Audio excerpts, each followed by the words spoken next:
Hello everyone, today I'll be doing a clutch kit on a 2006 dr200 SE. The reason I'm doing this video is, I was looking all over YouTube and I really couldn't find much on this specific bike on clutch replacement. So here we go. So the first thing you're going to want to do is you're going to want to soak your clutch pads in oil for basically overnight. Saw a couple things where guys were saying they were doing it for an hour, they were doing it just for a couple minutes, but just best to be safe than sorry. I would just do it overnight, just get them optimally soaked and all that good stuff. And when you soak them, you want to use the same oil that you're going to use in the bike that you soak the clutch pads in. So I'm just using GN4 1040 four cycle oil.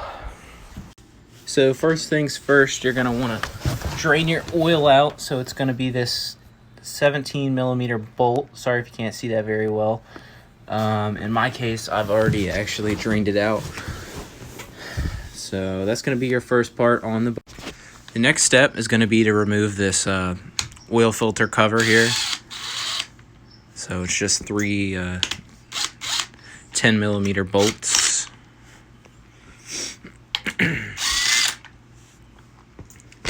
And you're going to want to make sure, if you're reusing any of the stuff off this, in my case I just did an oil change, you're going to want to make sure that this O-ring's in good shape.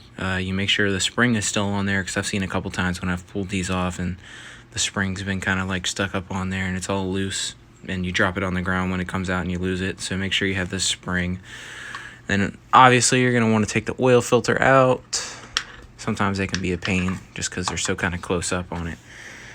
And then, like I said, if you're reusing anything from this, you're going to want to make sure there's an O-ring inside of here that kind of houses this oil filter on the back side of it right here.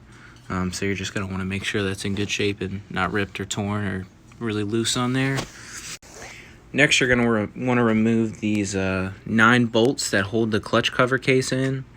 And it's going to be 9 8mm bolts in here. So you're going to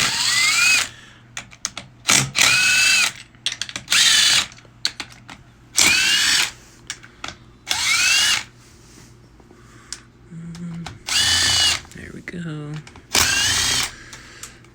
And this one, you kind of got to push the brake pedal down to get to. It's kind of hard with one hand, but there we go.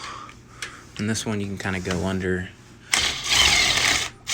Obviously this process would be way easier with a wrench, but yeah. And then this last bolt that's right here, you're gonna have to take this foot peg off to get up in there. I guess if you're using a wrench, you don't have to, but I'm just kind of lazy, so I'm going to do it anyways. All right, so this is a 17 millimeter bolt.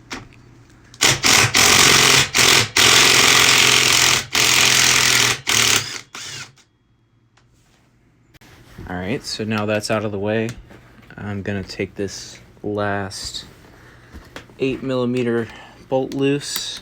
And obviously, if you don't have an impact, I wouldn't even really recommend doing that, because it would just take so long. And this, I think I'm just going to kind of do that, deal with it, and then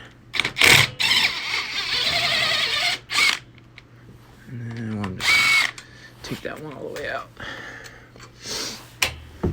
Alright, so the next step is to kind of just pull this cover loose like so. Sometimes you might have to tap it with a hammer, but in this case, I did not.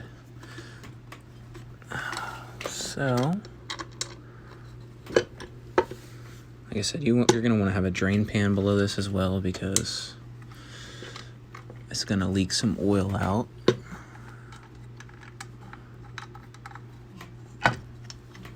Alright, and I actually think I'm going to have to go ahead and take this brake arm loose.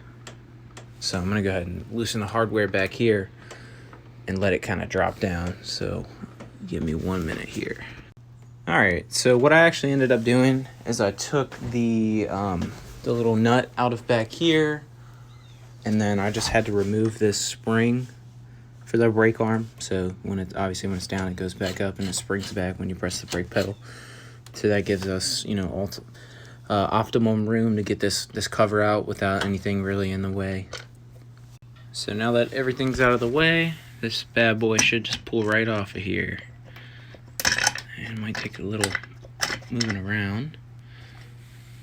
And there we go. And I kind of let it drain a little bit. And I'm gonna actually go get some towels to lay this down on the floor with. So my recommendation is to just have somewhere to lay this, so you can keep all the bolts exactly where they came out of, and you can just kind of lay it down like that, so you're not second guessing where everything came from.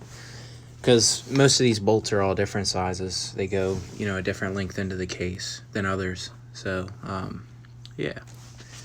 So the next step, you're gonna want to remove these what are these, 8mm? Yeah, 5 8mm bolts. And the springs are gonna be right behind them.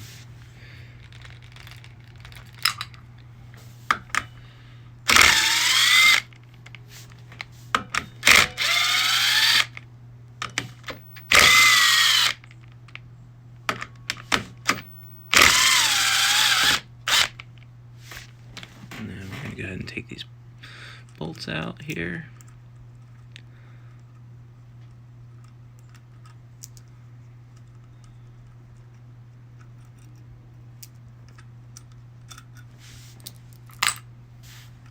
Take the springs out.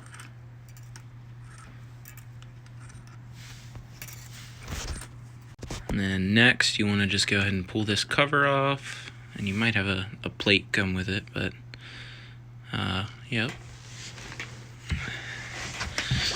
And then you're just going to take all of them out together.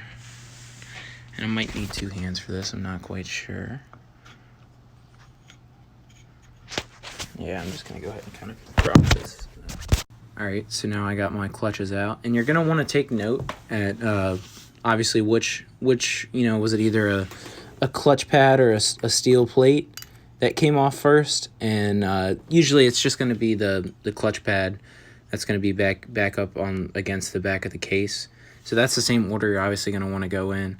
And if you kind of get a little wrapped up on how it went, you can just go ahead and take your whole basket and everything out together and leave it exactly how it was. And when you're reassembling it, you can just take one pad off. You say, yeah, that's the first one. This is the next one I need, which is the metal plate. And then so on and so forth till you get all the way to the end. And then the last one you put on, in this case, is going to be a, hold on 1 second.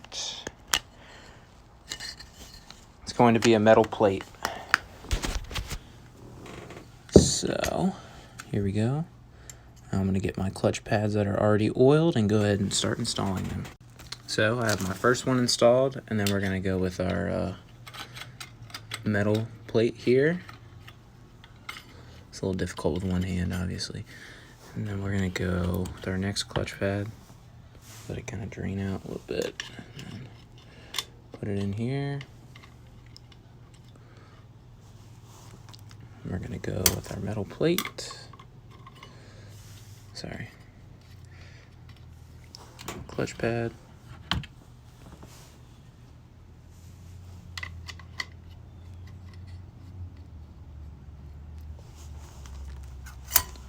Metal plate.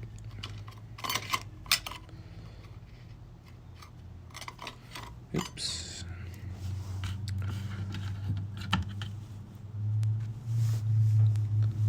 Clutch pad here.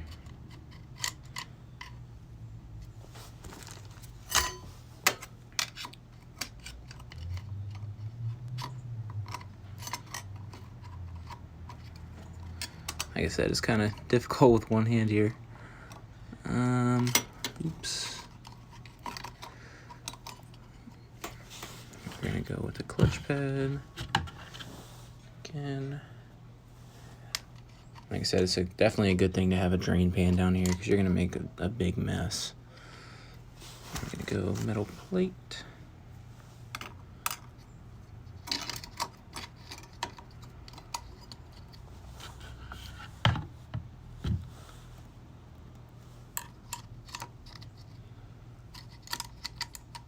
clutch pad. And then you're gonna wanna end with a plate, like I took it apart. And then you're gonna wanna go ahead and put your front party cover back on. And then with my kit, came with 5 new springs.